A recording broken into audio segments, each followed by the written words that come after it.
Hello students, N की मित्र law class में आपका स्वागत है। जैसा कि आपको पता ही है कि हमारी तरफ से यहाँ पर लॉ रिवीजन की क्लासेस स्टार्ट हो चुकी हैं। आज हम यहाँ पर यूनिट सेकंड कंसीडरेशन को रिवाइज करेंगे। तो कंसीडरेशन के बारे में हम क्या जानेंगे आज हम यहाँ पर इसमें रिवीजन क्लास में केवल कंसीडरेशन का मीनिंग या उससे रिलेटेड लीगल रूल्स ही नहीं, बल्कि हम यहाँ पर प्रीवेटिव ऑफ कॉन्ट्रैक्ट और section 25 no consideration no contract को भी जानेंगे। सबसे पहले हम बात करते हैं कंसीडरेशन किसे कहते हैं। तो कंसीडरेशन को डिफाइन करा गया है कॉन्ट्रैक्ट एक्ट के तहत ही सेक्शन 2 सबसेक्शन डी में। भाई अच्छा, ये इसका एक लीगल मैगजीम है।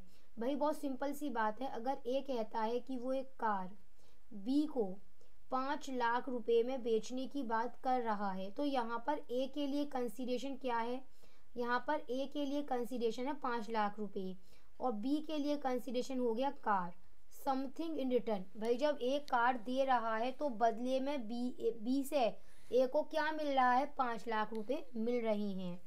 याद रखिएगा, एक मोस्ट इम्पॉर्टेंट पॉइंट है कंसीडरेशन में, कंसीडरेशन हमेशा से ही प्रोमिजर की डिजायर पर होना चाहिए। इसे प्रोमिजी या कोई अन्य व्यक्ति भी दे सकता है। मेरी बात समझना, यहाँ पर कंसीडरेशन हमेशा प्रोमिजर की डिजायर पर होना चाहिए। इसका लीडिंग केस आया है दुर्गा प्रसाद वर्सेस बलदेव के केस में बताया गया है। अगर मैं यहाँ पर कंसीडरेशन से रिलेटेड लीगल रूल्स की बात करूं तो कंसीडरेशन हमेशा से ही प्रोमिजर की डिजायर पर होना चाहिए। कंसीडरेशन प्रोमिस या कोई अदर पर्सन भी दे सकता है। भाई बहुत सिंपल सी बात है, जैसे ए है और वो कह रहा है कि वो अपना स्कूटर बी को 75,000 रुपये बेचना चाहता है, बी तैयार है। अब यहाँ पर जो कंसीडरेशन है 75,000 रुपीज़ ए के लिए, तो वो कंसीडरेशन हो सकता है बी जाकर ए को पेमेंट कर दे, या फिर बी का जो रिकॉग्नाइज एजेंट है सी, वो जाकर वो पैसा ए को दे सकता है। तो कंसीडरेशन प्रोमिजी कौन है यहाँ पर इस कंडीशन में? बी। तो कंसीडरेशन प्रोमिजी या कोई अदर पर्सन भी दे सकता है। कंसीडरेशन हमेशा से ही लॉफुल होना चाहिए। देखिए, ये याद रखिए, जिस वक्त मैंने आपको इसके एसेंशियल करवाए थे तब भी मैंने बताया था किसी भी वैलिड कॉन्ट्रैक्ट का एक एसेंशियल यह भी पाया जाता है कि कंसीडरेशन हमेशा से ही लॉफुल होना चाहिए, लॉफुल ऑब्जेक्ट होना चाहिए। कंसीडरेशन पास्ट, प्रेजेंट और फ्यूचर तीनों तरह से हो सकता है। भाई बहुत सिंपल सी बात है, आप एक बात समझिए। अगर मैं बात करूं यहाँ इस संबंध में आपके सामने अभी एग्जीक्यूटेड कंसीडरेशन किसे कहेंगे, तो बहुत सिंपल सी बात है। ए जो है वो एक मोबाइल फ़ोन खरीदने के लिए दुकान पर गया और शॉपकीपर से उसने 25,000 वाला मोबाइल फ़ोन उसे पसंद आया। ए ने 25,000 रुपये इस शॉपकीपर बी को दिए और बी ने मोबाइल उसी समय ए को हैंडओवर कर दिया। यानी कि जो कंसीडरेशन है वो कैसा है? दोनों पार्टीज के लिए एग्जीक्यूटेड कंसीडरेशन है वो यहाँ पर। अगर मैं बात करूं संबंध में एग्जीक्यूटरी कंसीडरेशन क्या होता है इसमें, तो बहुत सिंपल एक एग्जाम्पल बनेगा इसका। ए है, एक शॉपकीपर है। ए क्या है? ए एक शॉपकीपर है और बी जो है ए के पास गया, उसने ए को 2,500 रुपये दे दिए और उसने कहा कि जब उसके पास अच्छी क्वालिटी का राइस आ जाए तब ए इस राइस को बी के पास में भिजवा दे। अब यहाँ पर जो बी है उसने अपनी तरफ से कंसीडरेशन क्या करा? उसने अपनी तरफ से कंसीडरेशन ए के लिए बना दिया है, पर ए अपना कंसीडरेशन कब बनाएगा? ए अपनी तरफ से बी को कंसीडरेशन एज अ राइस के रूप में कब करेगा? इन फ्यूचर करेगा। इसे हम कहते हैं एग्जीक्यूटरी कंसीडरेशन। एक बात याद रखिएगा, अगर कोई व्यक्ति कोई ऐसा काम कर रहा है जो करना ऑलरेडी उस व्यक्ति की ड्यूटी है, तो वो जो ऑलरेडी काम करना उसकी ड्यूटी है, ऑलरेडी उसकी एग्जिटिंग परफॉर्मेंस है, एग्जिटिंग ड्यूटी है, तो वो सामने वाले के लिए कंसीडरेशन नहीं हो सकती है। पर अगर वो इससे ज़्यादा कुछ करता है जो उसकी ड्यूटी है, अगर वो उसके बियॉन्ड जाके कुछ करता है, तब हम उसको कंसीडरेशन के रूप में रिगार्ड कर सकते हैं। कंसीडरेशन हमेशा से ही रियल होना चाहिए, भ्रामक नहीं होना चाहिए। एक क्वेश्चन बनता है, क्या कंसीडरेशन एडिक्वेट हो सकता है? इसका क्या मतलब है? तो सिंपल बात समझ लो इसको। ए है, ए के पास में एक वॉल क्लॉक है, उस वॉल क्लॉक की कीमत 500 रुपये है, लेकिन ए इस वॉल क्लॉक को बी को केवल 50 रुपये में दे रहा है। यहाँ पर ऑफकोर्सली समझ में आ रहा होगा आपको कि ये जो कंसीडरेशन है, आप खुद बता दो क्या ये कंसीडरेशन एडिक्वेट है कि नहीं है। ये कंसीडरेशन एडिक्वेट नहीं है, पर एक क्वेश्चन ये बनता है क्या यहाँ पर ये देखा जाना चाहिए कि ये कंसीडरेशन एडिक्वेट है या नहीं है, क्या इस बात पे ध्यान दिया जाएगा। तो बात समझना, जनरल स्पीकिंग कोई इस बात पर ध्यान नहीं दिया जाएगा कि वो कंसीडरेशन एडिक्वेट है या नहीं है। अगर ये पता चल रहा है कि जो यहाँ पर ए है वो अपना सामान जो 500 रुपये का है, जो उसकी वॉल क्लॉक्स 500 रुपये की है, उसे वो 50 रुपये में दे रहा है। अगर यहाँ पर ए की जो कंसेंट है, अगर यहाँ पर ए की कंसेंट फ्री कंसेंट है, तो इसका मतलब ये यहाँ पर कि इस कंसीडरेशन के एडिक्वेट होने या ना होने से कोई फर्क नहीं पड़ेगा। समझ गए? फर्क कब पड़ेगा? जब यहाँ पर ये कंसीडरेशन, जब यहाँ पर ये पता चलेगा कि यहाँ पर ए की कंसेंट फ्री कंसेंट नहीं थी। ये सब बातें कहाँ एक्सप्लेन करी गई हैं? सेक्शन 25 के एक्सप्लेनेशन 2 में बताई गई हैं। अगले पॉइंट की बात करते हैं रिवीजन क्लास में। अब हम सेक्शन 25 कहता है agreement made without consideration is void. भाई बहुत सिंपल सी बात है, ए अपनी कार बी को बेचने की बात करता है, ठीक है, पर बी की तरफ से कितना पेमेंट दिया जा रहा है, कितने रुपए में बेचने की बात कर रहा है, कितना पेमेंट बी दे रहा है, बी की तरफ से क्या कंसीडरेशन आ रहा है, ये कुछ बताया नहीं गया। तो नो कंसीडरेशन नो कॉन्ट्रैक्ट। और याद रखना ये पूछा जाता है जहाँ कंसीडरेशन ही नहीं है वहां पर किया गया एग्रीमेंट क्या होगा बिटवीन ए और बी, वॉइड माना जाएगा। लेकिन इस नियम के भी कुछ एक्सेप्शन हैं। एक्सेप्शन है इसका मतलब ये, अब मतलब समझ लेना, इसका मतलब ये जनरल स्पीकिंग रूल ये कहता है कि अगर कोई एग्रीमेंट बनाया गया जिसमें कंसीडरेशन नहीं है तो वो एग्रीमेंट वॉइड होगा। लेकिन एक्सेप्शन का मतलब ये कि कुछ ऐसी सर्कमस्टांसेस बताई गई हैं जिसमें अगर एग्रीमेंट बिना कंसीडरेशन के बनाया भी गया तो वो वॉइड नहीं माना जाएगा। और वो कौन से एक्सेप्शन में बताए गए हैं, वो कौन सी कंडीशन बताई गई हैं, वो इसके एक्सेप्शन है। कौन सी है वो देख लीजिए। अब आप सेक्शन 25 का एक्सेप्शन 1 बात करूं, अगर मैं बहुत सिंपल सा एक एग्जाम्पल क्रिएट करती हूँ, बात जल्दी समझ में आ जाएगी। एक फादर हैं और वो फादर अपनी डॉटर को उसके जन्मदिन पर एक डायमंड का नेकलेस देते हैं, ठीक है। अब मेरी बात समझना, यहाँ पर जो फादर हैं उन्होंने डॉटर को जो डायमंड नेकलेस दिया है वो नेचुरल लव एंड अफेक्शन के बेस पर दिया है। फादर एंड डॉटर के बीच में नियर रिलेशनशिप है। उन्होंने ये पूरा काम रिटन वर्क करा है और रजिस्टर्ड करवा के दिया है। अगर ये तीनों एसेंशियल पूरे हो रहे हैं तो आपको खुद समझ में आ रहा होगा कि इस एग्जाम्पल में फादर की तरफ से कंसीडरेशन जा रहा है पर बेटी की तरफ से क्या दिया जा रहा है। पर अगर यहाँ पर, और रूल क्या कहता है सेक्शन 25 का, सेक्शन 25 ये कहता है कि अगर कोई एग्रीमेंट बनाया गया है बिना कंसीडरेशन के बनाया गया है तो वो वॉइड है। लेकिन अगर वहाँ पर जो पार्टीज हैं उनके बीच में नियर रिलेशनशिप है, नेचुरल लव एंड अफेक्शन है, रिटन वर्क है और रजिस्टर्ड है, तो अगर ये तीनों कंडीशन फुलफिल हो रही हैं तब वहाँ पर एग्रीमेंट बिना कंसीडरेशन के भी वैलिड माना जाएगा। सेक्शन 25 का एक्सेप्शन 2 क्या कहता है, बहुत सिंपल तरीके समझ लीजिए आप इसे। जैसे कि ए है, ए का एक पर्स था और वो पर्स क्या हो गया, खो गया, ठीक है। वो पर्स बी को मिल गया, ठीक है। बी वो पर्स ले जाकर ए के पास गया। अब यहाँ पर जो ए है उसने इस बी को प्रॉमिस करा कि वो इस बी को 500 रुपये पे करेगा। अब मेरी एक बात समझना, compensation for past voluntary service, यहाँ पर जो ए है वो बी को 500 रुपये as a compensation, as a reward क्यों दे रहा है, क्योंकि यहाँ पर बी ने पास्ट वॉलेंट्री सर्विस करी है। मतलब क्योंकि यहाँ पर बी खुद ए का पर्स ढूंढ के लाया और उसने उसे दे दिया है। यहाँ पर ए ने कोई ऑफर नहीं बनाया था, यहाँ पर कोई ए ने नोटिस नहीं जारी किया था कि जो उसका पर्स ढूंढ के लाएगा, इस तरह का कुछ नहीं है। यहाँ पर बी ने जो काम किया है पर्स ढूंढ के लाने का वो उसने खुद करा है, उसने खुद अपनी तरफ से काम किया है, तब ए ने यहाँ पर उसे प्रॉमिस करा है 500 रुपये देने का। ये एग्रीमेंट यहाँ पर वैलिड है और इसे इन्फोर्सेबल करवाया जा सकता है। सेक्शन 25 का एक्सेप्शन 3 समझ लीजिए, बहुत सिंपल तरीके समझिएगा।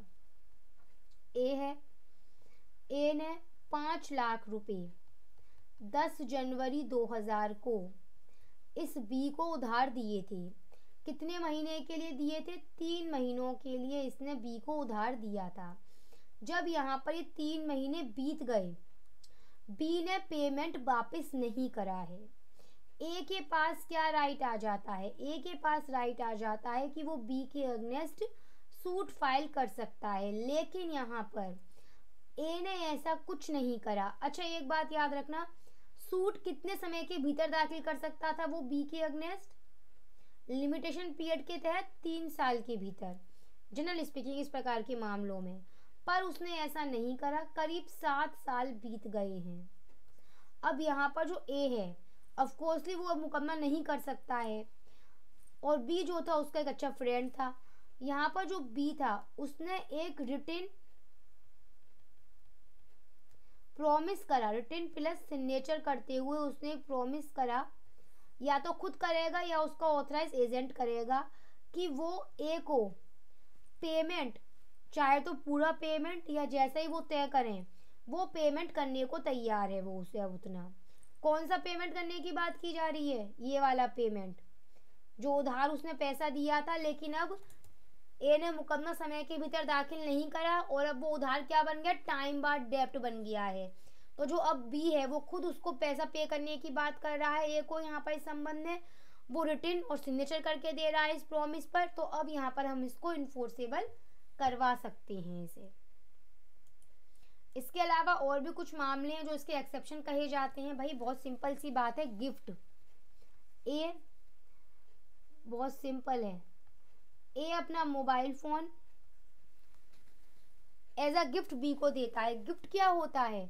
गिफ्ट में क्या होता है? यहाँ पर ए जो है वो अपने, जो उसका क्या है, जो उसका मूवेबल प्रॉपर्टी है उसको यहाँ पर मोबाइल फोन है, उसको वो स्वेच्छा पूर्वक वॉलंटरी बी को दे रहा है।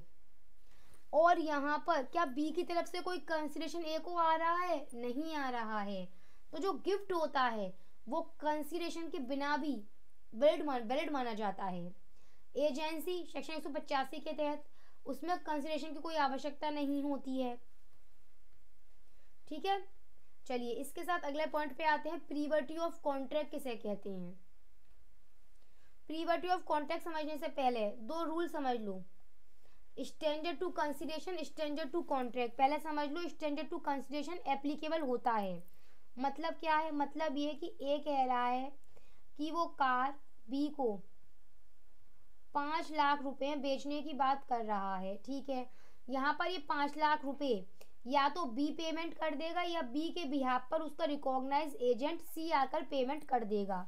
इसका मतलब सी कौन है यहाँ पर? सी जो कंसिडरेशन कर रहा है वो तो अनजान है ना, स्ट्रेंजर है, पर तब भी वो एप्लीकेबल है। तो स्ट्रेंजर टू कंसिडरेशन एप्लीकेबल है, पर स्ट्रेंजर टू कॉन्ट्रैक्ट एप्लीकेबल नहीं होता है। क्यों मैं ऐसा कह रही हूँ, अब ये वाली बात भी समझ लो तुम। यहाँ पर स्ट्रेंजर टू कॉन्ट्रैक्ट एप्लीकेबल नहीं है। भाई क्यों नहीं है?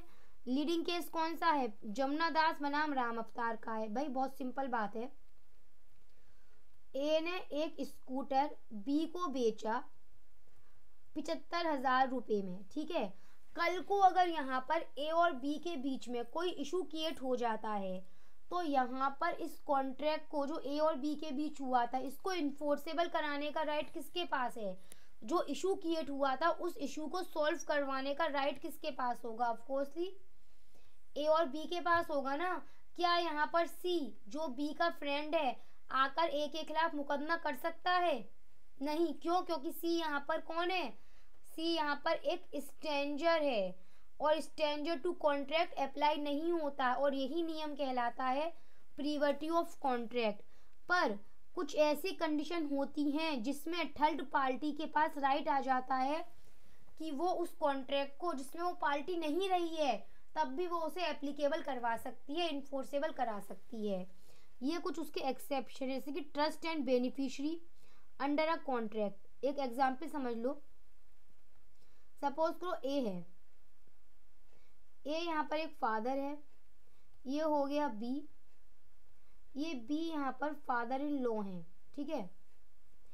जो यहाँ पर इसकी बेटी है ए की, वो इस बी की कौन लगी, डॉटर इन लॉ लगी।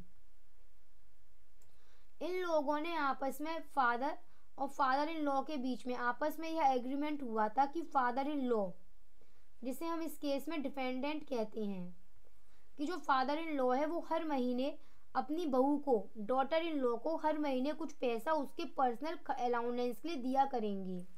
एग्रीमेंट किनके बीच हो रहा है, फादर और फादर इन लॉ के बीच में हो रहा है।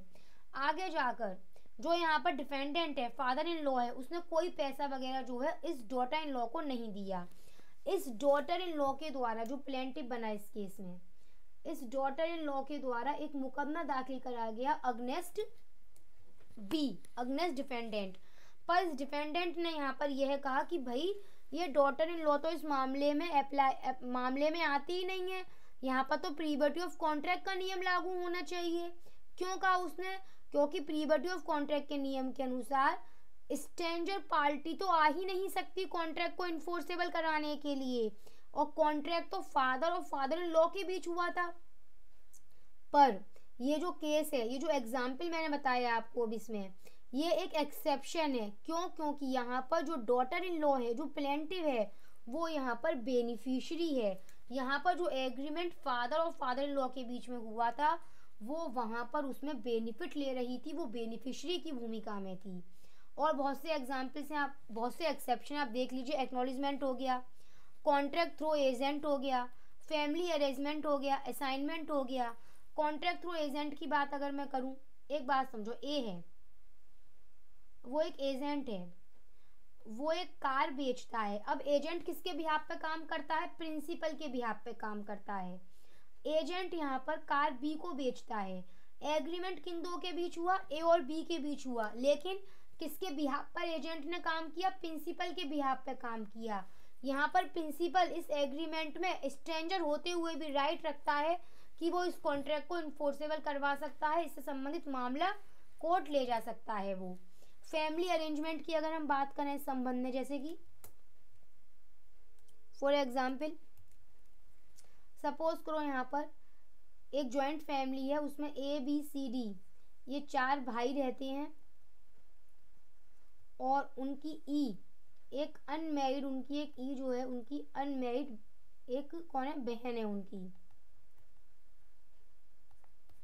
अनमैरिड उनकी एक बहन है ई।